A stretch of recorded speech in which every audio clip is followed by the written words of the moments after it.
often share with me that it seems that relationships are more important to women than it seems they are to men. From your perspective, are relationships just as important to men? And if so or not, why or why not? Definitely relationships are more important to women. Love is found through relationship, but love also, men are just as interested in love as women, but they don't know it. If you go to a bookstore, you'll see actually more men buy books on relationship than women, but they're different kind of relationship books. They're called How to Make Money, How to Be Successful. So any guy who's trying to make money, he's doing it so that one day he will be loved by a woman. That's the bottom line.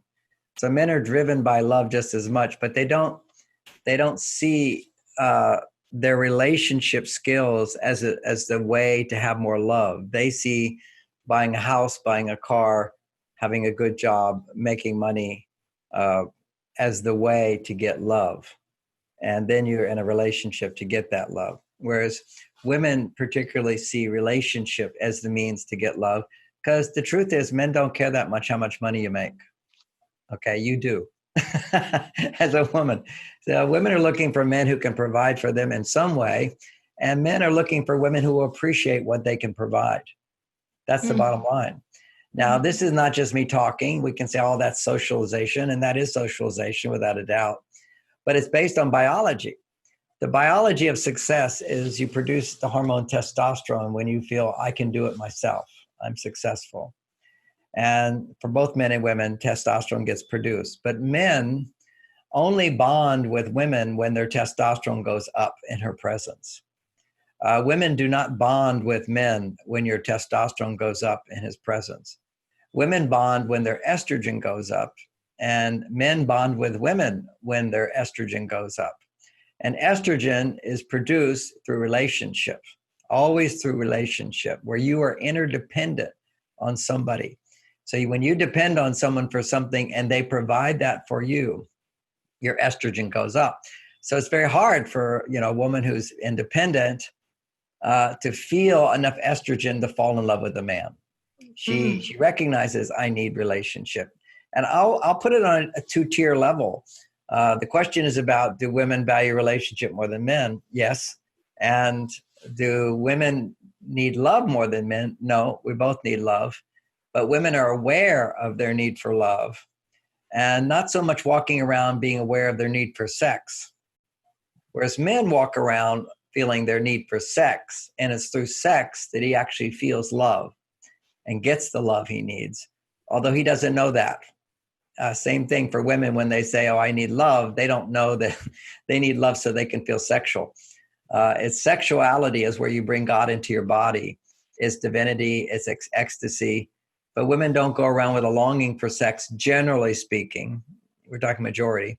They go around a longing for love. Men don't feel the longing for love. They feel the longing for sex. But sex is the doorway for them to love. But they're not conscious of that because we're not fully yet conscious beings until you have it. Once you know that sex brings you love, then you suddenly, it's part of the maturing process for a man, and not all men get there, is that I want sex only so I can feel the love in my heart on a greater level. That's why it's actually called making love. You increase the love that you feel through having sex if you're a man. And for a woman, you will also increase the love you feel if you have sex. But you have to first have the love, then the sex, and then it will grow. So if we want to grow in love, which I'll just say was my theme of today, I did a Facebook Live. People can check me out on Facebook as well, all about growing in love. So John, I'd like to ask just a little follow-up question before I move to the next main question. And that is, when you say that men are out there buying more relationship books than women, but they come in the form of business books or making money kind of books or success kind of books, I'd like to understand a little bit more about what's underneath that. Like, does a man feel like he has to have reached a certain level of success to attract the woman that he wants, or what's going on? Say a little more about that, if you would. Okay, well, quite often, if a woman makes more money than a man, there's an intimidation factor.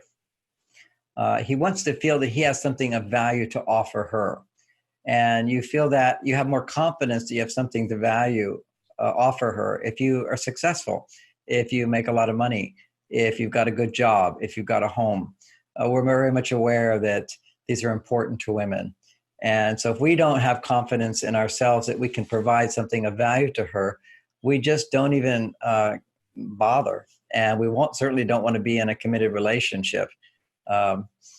Unless, and here's the catch, see, everything's changing now because so many women listening probably make more money than a lot of men. And there's her challenge, which is, does she respect and appreciate a man who doesn't make as much money as her? There's a place there. Some women don't. And some women are perfectly fine with that because that's becoming more of the norm, very common today. And so why does she need him? That's the whole thing for women to learn. They have to open up and recognize that, once you get above a certain level of financial support in your life, whether you're making the money or your partner's making the money, you shift into another consciousness of the primary fulfillment need is emotional support. So a woman has to be keyed into recognizing that, yeah, she's successful, she has money, but it's no fun, or she's tired of doing everything herself without companionship. And she needs affection. She needs warmth. She needs communication. She needs sharing time. She needs understanding. See, these are needs inside, but it's not a solution unless she can feel that need to be heard, the need to be touched inside, seen, and then eventually into the need for sex, physical intimacy. So intimacy is a very profound need. The problem is need is something you have to feel. And if you're very independent, often you don't feel your needs because being independent tends to trigger the hormone testosterone, and testosterone tends to lower estrogen. And the research shows that when your estrogen levels are low, you don't feel, they don't actually say you don't feel your needs. That's me reading into it. What the research shows is that affection has little effect on your hormones if your estrogen levels are low. If your estrogen levels are high, then a little affection will bump them twice as high.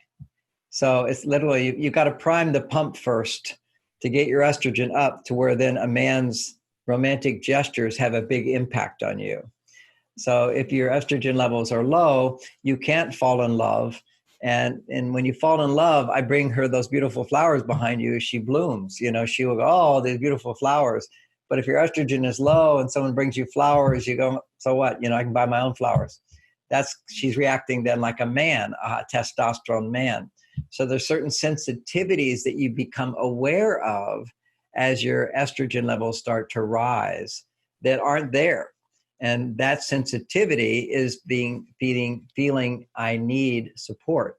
And now we have the research that shows that estrogen levels go up whenever you're in a situation, a relationship, either a business relationship, medical relationship, teacher-student relationship, intimate relationship, where you are dependent on someone to help you in some way.